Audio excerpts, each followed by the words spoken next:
Welcome to Effervescent, where we embrace a full circle approach to health. Today, let's start with our mindful breaths. So wherever you're at, if you're cooking dinner, doesn't matter where you're at, just take a moment. You can do it eyes closed or eyes open, and just take a regular breath. Kind of notice where it goes in the body. Maybe it's in your chest. And then let's take a little bit deeper, where you start to feel your rib cage expand into your lungs. It's normal to yawn. Exhale. And then we're going to take the biggest breath you've taken all day and try to direct it into the belly. You can put your hands there if it helps. And then open mouth, exhale, drop the shoulders. Let it all go. So good. So good. Mm-hmm. So I'm actually going to start with a story. I don't even remember the year, but I was having flare-ups. I didn't know what was going on, but every couple weeks, even it started to get closer and closer together. Every 3 days, my body would be in so much pain, my whole body, where I couldn't get out of bed, couldn't do anything. Even I would just roll around. I remember every morning I would wake up and just be like wincing and rolling and I felt like I was dying and I had no idea what was going on. And it used to happen kind of sporadically, and then it started happening every other week. And I ended up going to the ER for it and found out I had endometriosis, and that was a whole thing. But what was interesting was later down the road when I started to learn about how the body is talking to us and how the body, our physical body mirrors our emotional body, I started to track back to moments where my body had been in so much pain and what was going on in my life, and it tracked. Identical. Oh, this week, this major emotional thing happened. No wonder I would be feeling so much physical pain. And even when it would be the following year, something could have happened in the past, and I would go back in my journals and be like, oh, on this day a year ago, this was happening. My body remembers. I didn't even remember until I went back and looked at it. And so my question to you guys, I feel like everyone always says, the body talks, but I feel like that's kind of advanced to even say that, because when I first started getting into it, I did not know what that meant at all. So what does it mean to you when someone says your body's talking to you? How would you what does that mean to you? What does it mean, or has there been an example of when? Both. Yeah, you can share an example, and also how would you explain your body's talking to you? Do you want to go first? Do you have something? Not really. Dropped it on him. Yeah. Think out loud. Yeah, think out loud. You and I both do that. Yeah. Brighton. Absolutely. What does it mean? It's interesting because some people, when they think of who they are, they think of their thoughts, they think of their mind. And some people, they think, I'm my body, or I'm my heart, or I'm my feet, where I go, or what I do, or my job title, or my there's so many ways to define who we are. And it seems like, to me anyway, that it all works together. So when our body is talking to us, really, I do believe it's a reflection of all of those things. And our body talks in a different way that we would with our mouth, or it's a different language. It's cool because the more research that we get about the mind and the body in all different ways, medically, it's showing us how, that our body, how it connects, and our body's talking to us. The way that we're talking about it, I think, is just as if we already believe that and know it, and research can catch up with exactly how it works. So how has my body talked to me before? Wait, let's not answer that one yet. Okay, I actually want to go through and be what does it even mean first? Okay, to me that was kind of a ramble answer. So Brighton, you go for it. No, I think I was thinking a lot of things, but one way that I think the listener will probably start to understand what we're saying is if you ever had a gut feeling where you actually feel it in your gut. And it's like, that's why people say it's a gut feeling, because it's like a physical sensation you can actually feel. And I think that that's a perfect beginner-ish, example of like what we're saying, because I think probably most people have felt some way, shape, or form of that. And I really actually want to talk about how in research, and I've learned this because I learn a lot about I've been learning more about the gut and how that really affects things like your gut microbiome is affecting your body, or your emotions come from your gut microbiome. So I don't know the exact percentages, and so like this could be, looked up, but I know that a lot of your happy chemical, is that the serotonin in your body, oxytocin? A lot of your chemicals like that are actually produced in your gut. And so it matters what foods you eat. And then your physical body is then converting that to emotion. And that's like another interesting thing that I think more and more people are starting to understand what this is, like what it means for your body to be talking to you.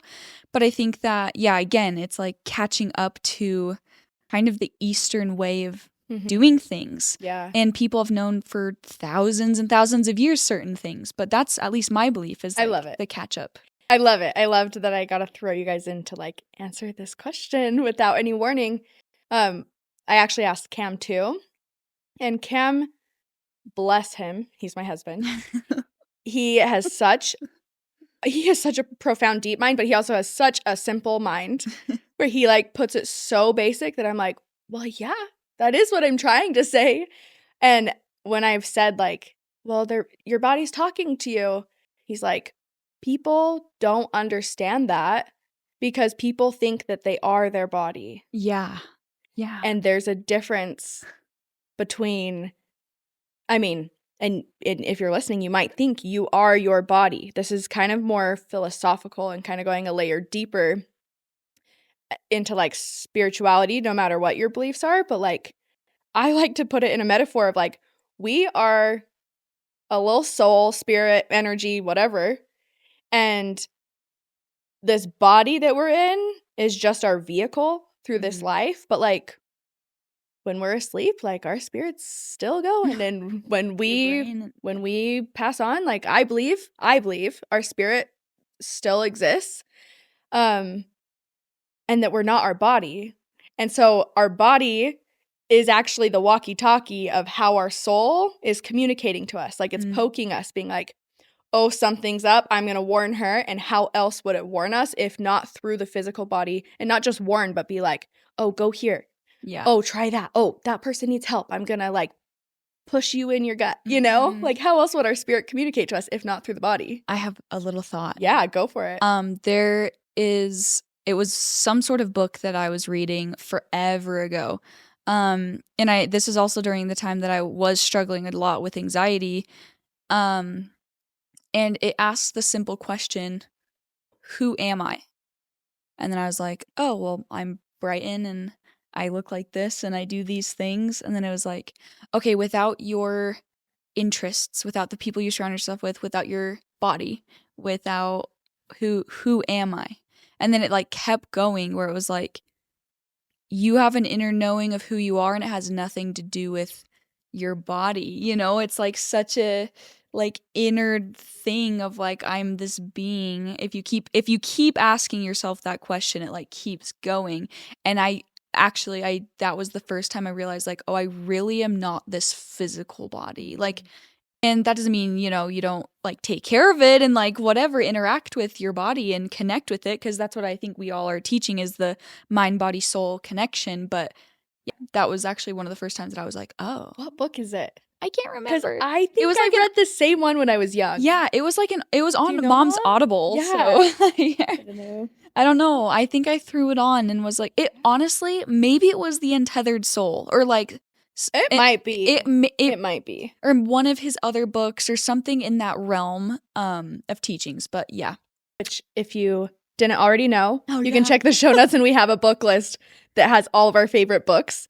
And The Untethered Soul is on there with the author's name that I think it's like Michael.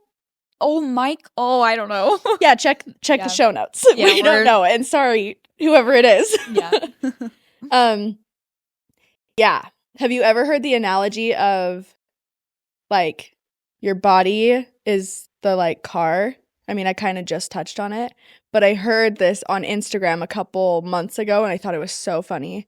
It was like the body is the vehicle and the emotions are the kids in the back seat. And if you let them drive the car, they're going to crash. And I'm sure you relate to that, Mom. I'm sure they're going to scream at you the whole time. Yeah. Yeah. Yeah, but like we aren't That's our funny. emotions. We aren't our body. I mean, this is kind of deep. What do you think, Well, Mom? I mean, Yeah. I actually think about vehicles and emotions in life a lot because that's an analogy I use in my curriculum that I wrote too. Oh, yeah. But one way I've heard it talked about as far as emotions is kind of reversing it and using it to your benefit. Meaning, if the kids are driving the car, I'm just going to relate it to this conversation. One way to get the kids to be quiet, I used to just turn up the radio louder. Yeah, true. But one way, Blast You do. Yes, she does, everybody. And now I do too. Yeah. yeah. But one way to get, quiet those voices is to focus on your prefrontal cortex and your logical part of the brain. So it can help you. And you could say, think of a problem in your life that you have to think of numbers or you have to think of a strategic answer. So for me, it might be like, I need to pay, this bill and it's coming up on this date and I need to add this and whatever that is, because it pulls you out of your emotional center of your brain Yeah. and the amygdala and things like that up to the front prefrontal cortex. And then you can start making decisions from a conscious place instead of through your emotions. And so you can use it to your advantage as well. Yeah. Yeah, actually, I'm going to share a little story. My friend the other day was having a panic attack. And afterwards we were talking about it and I'm like, I told her that because you taught me that. And I've always remembered that how cool if we can solve a problem that it can get us out of that like panic emotion. And I didn't do it in the middle of the moment because I was like, she's sobbing. I don't want to be like, there's good and bad. 1 + sometimes. 2, Yeah. But after the fact, she's like, wow, I can't even imagine trying to. But at the same time, if I were to have tried to solve a problem in that moment, it would have been like even asking like, what are you eating for dinner? It'd be like, dead It jolts stops you. And Yeah. it actually, for parents out there, it can help with your children, even young children. I've done it with my grandkids before without them knowing, where one was throwing a fit. And then I was just like, oh my gosh, let's count how many blocks are right here. And they're just like, oh. It just shocks. Yeah. It shocks the system. And it's Who a is this cool way lady? to Just shift. kidding. Yeah. No, that is cool though. Yeah.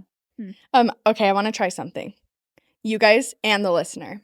Before we share how our bodies talk to us, just take a moment and eyes open or eyes closed, like try to the best of your ability to notice where in your body do you feel pain or tension or tightness. Like if you were just to pick just one spot in your body that's like, oh, I feel sensation even. You might not even be able to put a label on it, but where does your attention go? Yeah, do you find it? Did you find it? Maybe it's low back pain that you're so used to living with, but you're just pausing to be like, yep, it's still there. Okay. Now try to find the place in your body you feel the most peace.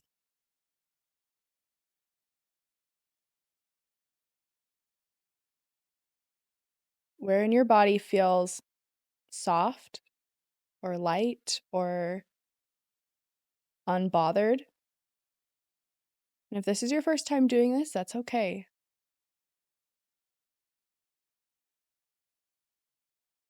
Okay. Good job. So that's just becoming aware of sensation. And instantly, like say it was low back pain, it might be like attaching meaning to it right away as soon as we find the back pain and be like, well, that's because this or that's because that. Which you can do whatever you want, but just starting to become aware of like, how's the body talking? Yeah. So now, after tuning in, when is the time that your body's like talked to you? Like, I want to hear your examples. And how? When and how did it talk to you? I have, many examples, but it seemed like you had an I went first last example. time. Your turn. Okay.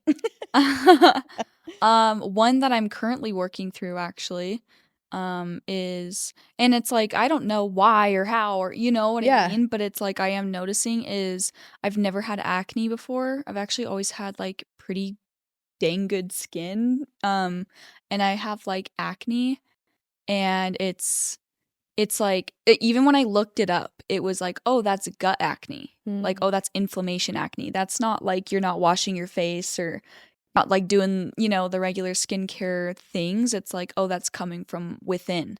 And I was like, oh, damn. I knew. Like, it was kind of just like yeah, that makes sense. Or like, yeah. So I think for me, that is something that and honestly, acne is hard. Like, I've never known that it was hard until like I have it, and I'm like, oh, I totally understand. Like, people talking about it, and it's right on your face. And actually, funny enough, it's been clearing up. So I'm like, okay, but it's kind of like a flare up thing. So either way, I think I'm gonna like, just go get tested, see like where all of my levels are at. I think that's good to do anyways. But I'm like, okay, whether it's like something I'm eating that's bothering me or something emotionally that's causing causing me stress. Yeah. And it is interconnected. And I think even when I looked at the gut acne thing, it was like, oh, stress could be induced. And I was like, really? Like, what's funny is I sit here and I'm like, I don't believe that. But then I'm like, I do believe that, But I'm like, no, it's not stress. It has to be something else. It has to be something else. That's so funny. Wait, I'm actually like literally just realizing that I'm like kind of gaslighting myself to be like, that's not what it is. It's because do you not feel stressed? No, I do feel stressed. But she doesn't want it to be. But you don't want it to be like an emotional thing. You want it to be something physical that like. And maybe it's, and being kind of vulnerable here, maybe I have the belief that fixing your emotional state will fix your physical state, but maybe in this case, I'm like, I don't know if I believe that it will. Or like, I feel dumb for trying to relieve my acne through stress-reducing activities. Like, it doesn't seem like it connects, but I know, like, I've seen everything to do with it, and I know it does. Well, it's kind of hard, because even I teach it for a living. Yeah. I'm like, yes, your dis-ease could be something physical. It is physical, and it's emotional. Like, it's both at the same time, and it can be easier sometimes to go to a doctor or get help in that way. But even I stop myself too, and I'm like, well, no, it can't be as simple as me just feeling my emotions or letting go of all the shame, And yet, like, I've taken Kinley's class before, we all have, and I, without giving names at all, there was this lady there that she had, what is it called? Her face was paralyzed. Yeah, Bell's palsy. Bell's palsy, yes. And I literally physically saw her week to week start to get better by taking Kinley's yoga class. And it's more than yoga. It's like trauma therapy and literally processing emotions. And she was like, yeah, I'm physically like getting better. And I was like, and she was going to acupuncture. Yeah. But the thing is, she had been going to acupuncture since it happened, which she had it for years. It's been a permanent thing that she had. She had it and then it went away. And then when life got stressful again, it came back, and then it never went away. And she's like, I've been going to doctors. I've been going to acupuncturists. But until I came and started working on the emotional side too, it's the yin and the yang, did it start to heal, which, do you want to share your story about Costa Rica? Because I host Costa Rica retreats that are very therapeutic based and adventure based. And my mom came and had the coolest experience. Yeah. I think for me, 2021, after 2020, the world just went crazy, right? And then there was kind of aftermath in lots of different ways for lots of people. And for me, that year is very stressful. And I did see outcome of stress on my body. In the same year, I did get Bell's palsy, and they say it's a virus, which, okay.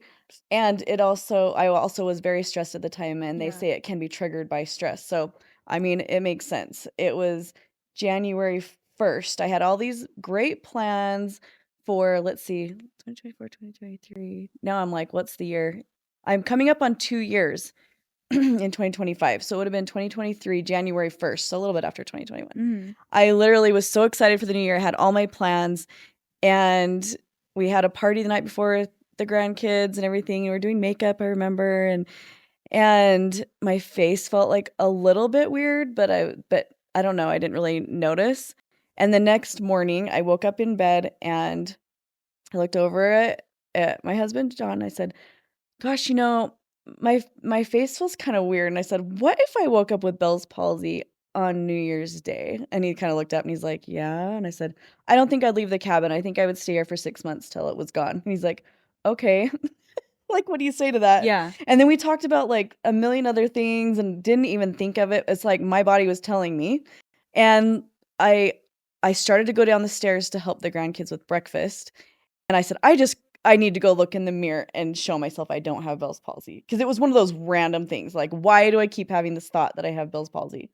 I mean, why? And you hadn't even seen yourself No, yet. I hadn't even seen myself. You could just like feel it. I couldn't even like feel it. The only thing is the night before I kind of rubbed my lips together and it like felt like it was a little like weird on my lip. Yeah. Mm. Yeah. And so I think had this random thought, like, what if?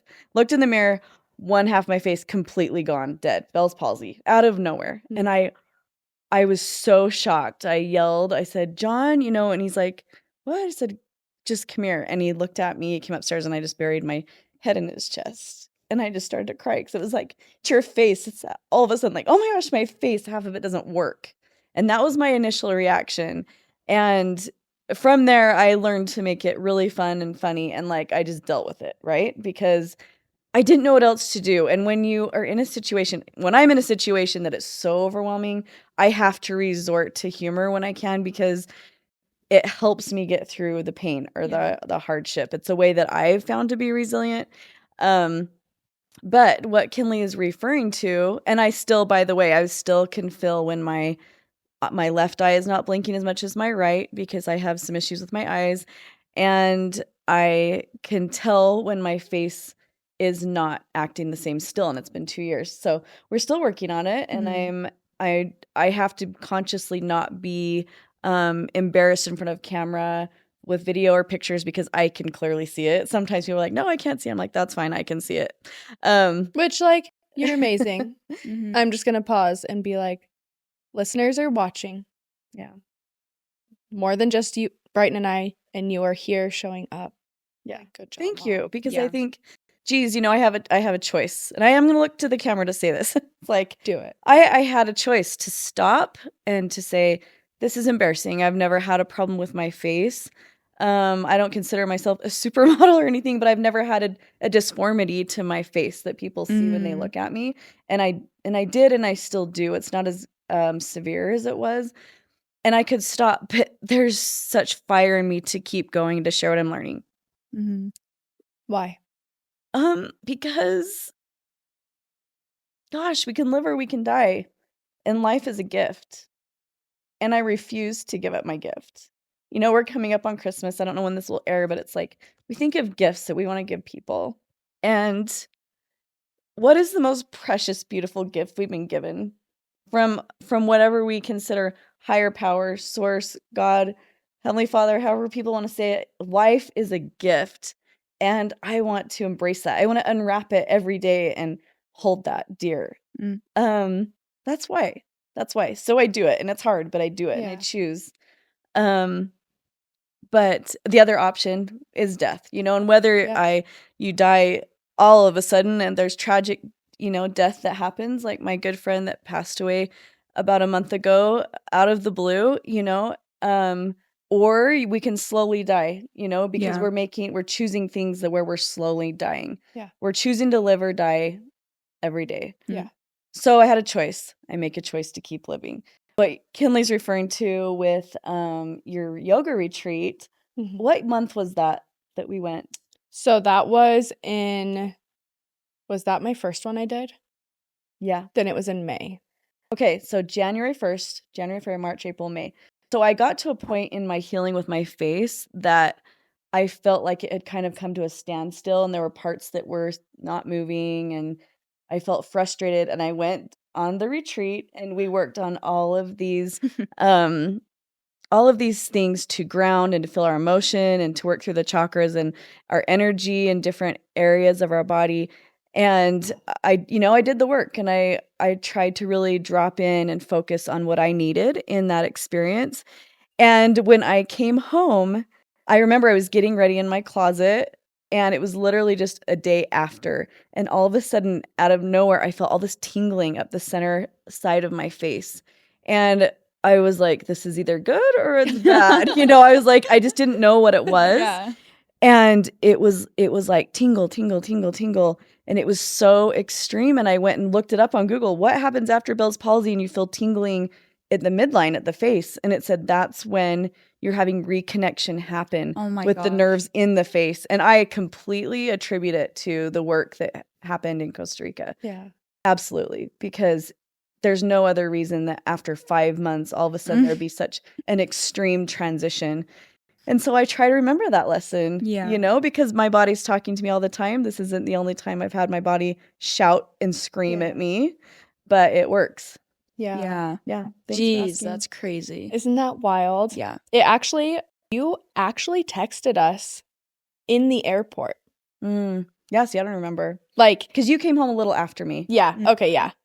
And you text us and you're like, you guys in the group chat, my face has not moved in so long. And it's literally reconnecting in this moment. Yeah. Which is not even like, that's not me. I didn't do that. That's you. You facilitated. I held space. Yeah. These motorcyclists I know. that keep practicing their motorcycle outside. You may hear it, but I'll try and edit it out. If not, whatever. Whatever. But like, you also paused your crazy life, so busy, 7 kids, like you have so much going on, and you carved out time to go to Costa Rica to focus on you.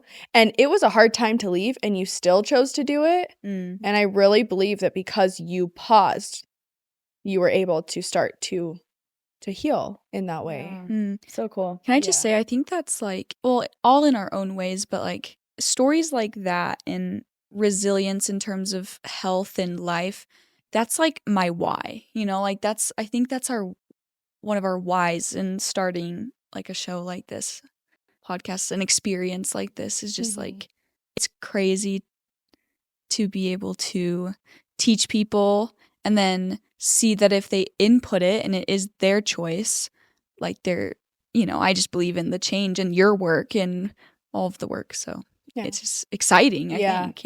Yeah.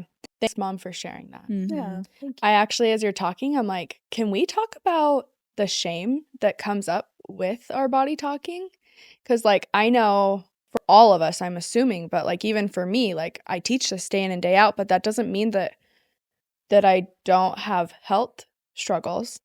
That doesn't mean that like right now I've been struggling with infertility for years, and there's shame of like, but I know that there's both sides to it, like help from, it's just Eastern and Western. Like, how do we even navigate the shame, or like what's one thing you do that helps you like overcome that gaslighting of yourself or that shame or that like, I don't know what the question is, but talk. I have a visual answer Okay. to something that's going on in my head right now. Okay. I just said, each day is a gift. I'm choosing to open the gift, and then I almost feel like we have to release it to God, to universe. I was literally going to say like, and I don't know if we want to get into this whole story right now, but with my eyesight, I have shame around, if my eyesight's not working well, does that mean it's something I can fix? I believe that I can make choices that influence my genetic eye disease. And I believe that there's a higher power that plays in that direction of things that happen. So if my eyesight's not working well, and I open this gift of like, okay, Janae, you're going to learn things through this gift of not having perfect eyesight. Okay, here's my gift. If I hold on to it too tight and try to fix it, it's not what I wanted. It's not what I thought it would look like.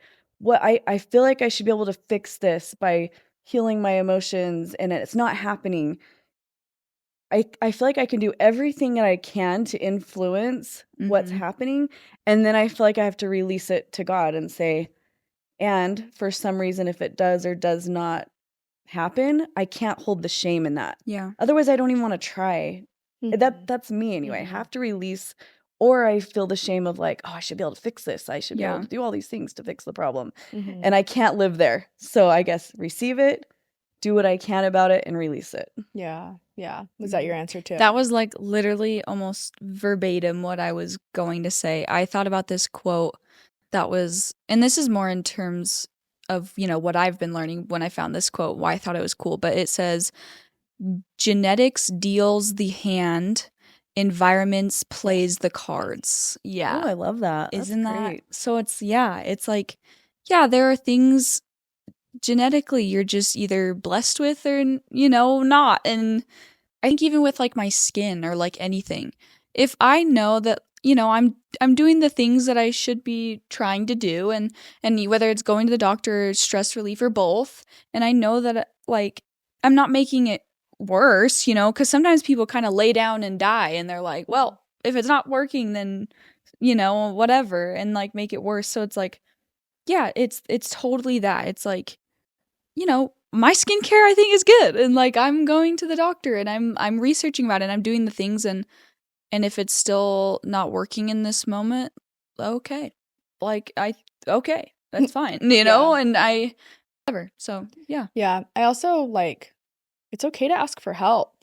Mm. I think that I sometimes feel like I should have it figured out. And there's so much beauty in asking for help, whether it be a therapist Mhm. or someone teaching you to listen to your body or a doctor. Like, Mhm. whether it's Eastern or Western doesn't frankly matter. It's more like help. Like we all are not, we're not meant to heal alone, whether that's emotionally or physically. We're not meant to heal alone. We're meant to all serve each other. Yeah. That's one thing I think about a lot is asking for help. And I'm not great at it. It's not, maybe that's why I think about it a lot. But I'm referring to my curriculum again, and the things that Barbara and I have studied and seen in community is that it does not matter who you are. It doesn't matter if you're young or you're old. It doesn't matter your socioeconomic status. It doesn't matter your job. It doesn't matter your gender. It doesn't matter anything. It's hard to ask for help. And it's hard to receive help.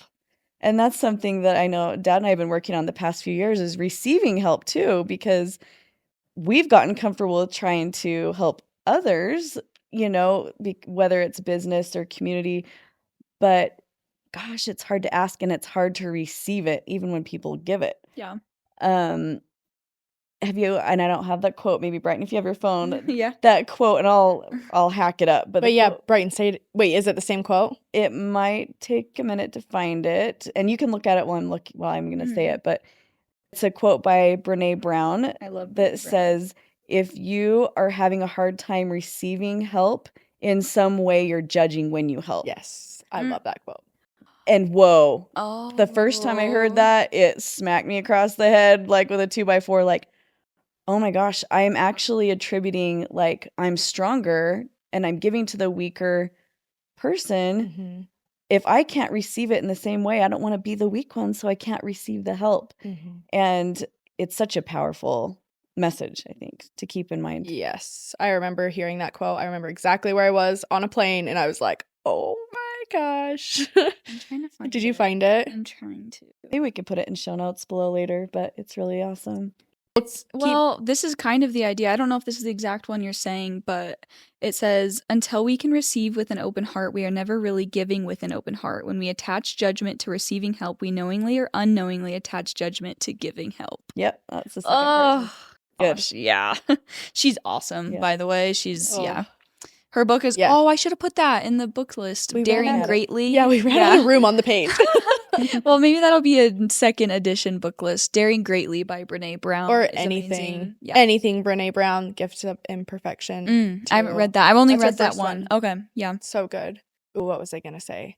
Oh, when you're talking about giving and receiving, like, it's also giving is a very masculine energy and receiving is a very feminine energy. And Yeah. and this is what I've been focusing on within myself, is also receiving, because it's so easy for me to give. Like, I love giving. I love seeing people happy. And receiving, I feel a little weak. Like, that is the true, honest, authentic story that I'll tell myself, is if I'm receiving, like, then I'm weak. And I'm trying to reframe that to be like, that is so strong. To be humble, Yeah. to be humble enough Yeah. to receive is like one of the strongest things. I mean, if you think of a queen sitting on a stand, like, she receives. I want that. And she's like so in her feminine too. Yeah. What are other ways that people's body could be talking to them? Like, I want to kind of just riff. If people are like, oh yeah, this is kind of making sense, like, let's just be like, oh, it could, like, Brighton, you started and you said like a pit in the stomach. Pit in the stomach. I was gonna say panic attacks, which Yeah. that is kind of emotional and physical at the same time. But Yeah, but that's very much your body Mhm. talking to you. Mhm. I actually, Dr. Don Wood was one of the speakers that I just listened to, and he talks a lot about the connection between trauma and physical health. And he has done the research. His name's Dr. Don Wood, and he says that trauma creates inflammation. yeah, in Inflammation is the light switch that then turns on everything all in the your other body. things. It lights up the Christmas Yeah. tree, right? Yeah, and he says that anxiety is actually the symptom. It's not the problem. It's the symptom to, like, not listening to an undertow of something your body's been trying to tell you. Almost like when an error message is coming through on your email and you keep getting an email notification like error, and you're like, oh, trash. Yeah. And it just keeps coming until it, like, it's like, okay, there's a major problem now because it's been put in spam so many times. So yeah, that was a long way of saying panic attacks. Totally. Panic attacks, muscle pain, headaches, Yeah. fatigue. It's a big one. Bloating is very big with not acne, gut. Yeah. Something we could do a whole episode on is like intuition too. Like, I know when I feel something in my body, that's a way it's telling me, like, something intuitive. Like, hey, pay attention. This is not the right path you should be going down. There's so many. I'm just like, Yeah, they really, yeah. I think, like, even getting sick, or, our immune system. Oh yeah, being getting worn sick, down, absolutely. or there's so many ways that our body talks to us, and the key is in listening, right? So I guess, Kinley, it's a question I want to ask you. You talk and teach about this all the time, about listening to your body when it's talking to you. What do you do in a time when you feel like my body's talking to me, I need to pay attention? How do you translate that into action? That's the funny thing, is I feel like that's what the number one question I get asked is, well, now what? Yeah. Now what? Yeah. Like, okay, I listened. Okay, like, I see what's going on. Now what? And my answer always is nothing. Mm. Nothing. Interesting. I love that, and I hate it all at the same time. Yes, it's like a slap across the face. Yeah. But I mean it, because the more present you are, the more you're going to change what you're doing in the moment. And so when you become aware of, like, let's, like, give a more concise example. I had it planned out, like, okay, if I get this feeling in my body, then I'm going to do this. Like, you're so in your head. But if you can work on grounding over and over and over, so that when something happens and you get that gut feeling of like, oh, that doesn't feel right, then you just trust it.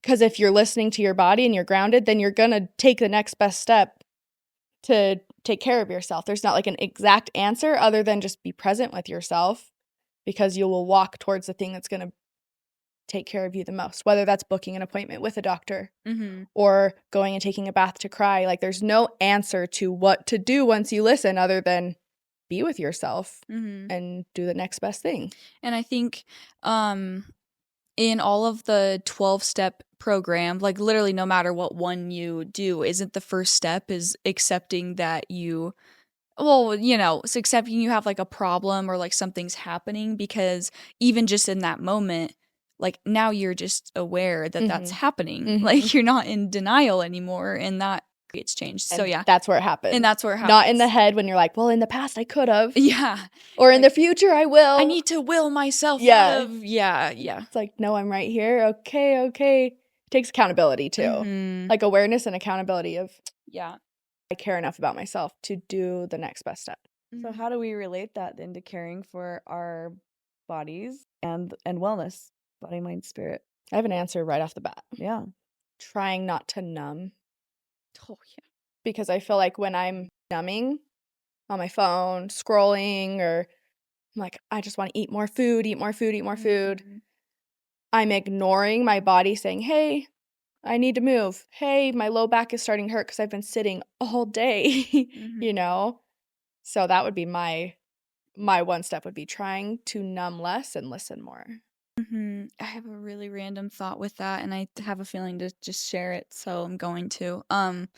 I was looking at it was like this random thing that came up. There's this lady that she's like a therapist I follow. I can't remember her name, but she was talking about in terms of actually binge eating, and I'm, trigger warning. I don't know for Was any. it the holistic psychologist or no? No, Okay. it was a different lady, but the principle of what she was saying really applies to really anything. It doesn't matter what you're doing to numb. It's just the act of numbing. And she's talking about it, and she's like, why are you so stuck on why do you keep doing it even though you don't want to? The reason why you keep doing it is because it works. And I was like, and it's so true. Like if you sit there and think about anything that you do, scrolling, eating, numbing in any way, it doesn't matter. The reason why you keep doing it is because it works. And it doesn't matter that it's a short-term fix, it is a fix. And so you have to understand, like, instead of focusing on the act of what you're doing, it's like, no, you need to reel it in and fix the root problem. Like, pay attention to your emotion and what it's trying to tell you. And that's just the outcome. Like, the outcome doesn't matter in what terms you're going about, like, trying to numb. That's good. Yeah. I feel like that totally applies. What about you, Mom? Well, from what Brighton said, I'm kind of thinking, so does that mean if we have a list of fix-its, on hand where you're like, what? I'm going to fix this in one way or the other, so I'm going to choose this fix. I don't know, maybe thinking ahead of time. Yeah, are you saying like healthy coping mechanisms? Yeah, absolutely. That actually, in that same video, that's what she said. Like, we all have stress. Like, honestly, our brain is kind of wired to be a little anxious just in terms of protecting ourselves. And so, like, just working with it by saying, yeah, like literally having a list instead of going to the pantry and as soon as I feel overwhelmed, like go on a 10-minute walk and then come back, or and like just it's also like the delay between it too. So I have this app called Opal, and because I have it because of Brighton. Yeah, they need to sponsor me. Hello, Opal, please sponsor me. Both of us. Yeah, all of us. all of us, What is please. it? I want to be sponsored. I'm just kidding. It's kind of boring. It's a screen time app to lock down your phone. Okay. I also just got a physical brick that actually locks down my phone, and I tap it and it locks everything until I go and physically tap it again. Whoa. Interesting. Yeah, because I had a problem, but it's okay.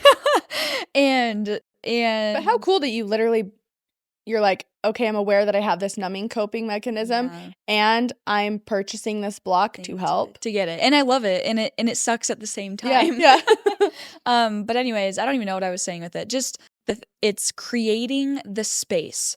So then, like when I go and try and tap Instagram, let's say, it's like, oh, this is a distraction. Are you sure you want to like open your phone? And then you have to go back in the app. It's that like break in between the constant numbing. So. And then you go into the app if you really want to bypass it. Yeah. And you say like ignore or something, and then it shows you this beautiful video and it says take a breath. 3. Yeah. 2, it's like 30 seconds. 1. And you have to always do take the breath. Yeah. And I bypass. No. Yeah.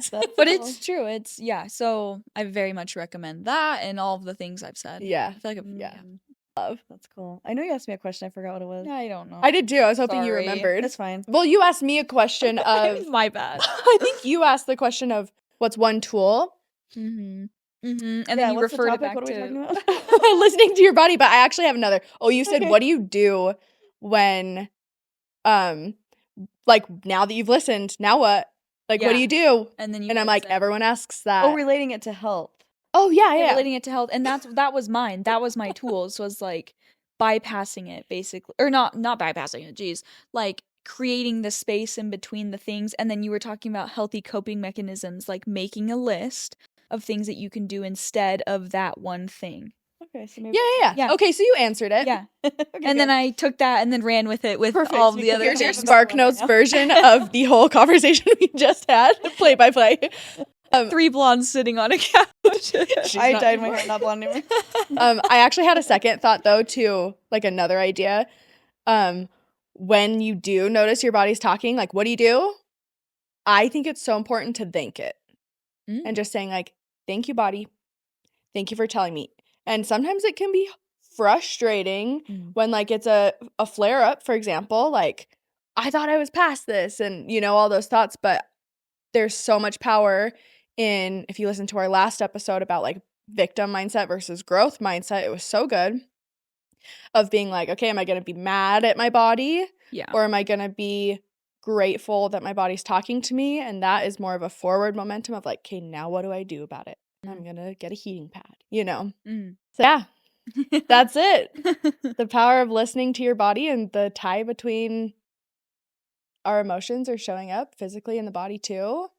And we just got to love ourselves through it, you know? Amen to that. Yeah. Yeah, in the end, I think that's it. Is loving ourselves to listen to our body, and loving ourselves to figure out what it means to have our body talking. And I think I don't have all of the answers. I'm not that great at it. I wait till my body's screaming at me before I do things a lot of times because I just get distracted. And so, and maybe I'll bring that one point in before we wrap up, which is distraction. You know, a lot of things that we do aren't bad. It's just that they distract. And so being aware of what are my distractions that are keeping me from my goals or from my performance or my highest level of joy, and then being real with that. And it's hard. I think it's a lifelong challenge because it changes. So, yeah, I think I really more of a challenge is to end on that is what is something distracting me, my attention control, what can I do about it to become more joyful? Yeah, because like our bodies are truly our best friends. And I didn't used to believe that. But if my soul really is living in this body for the duration of birth to death, then like even in the crappy moments, it's still carrying me.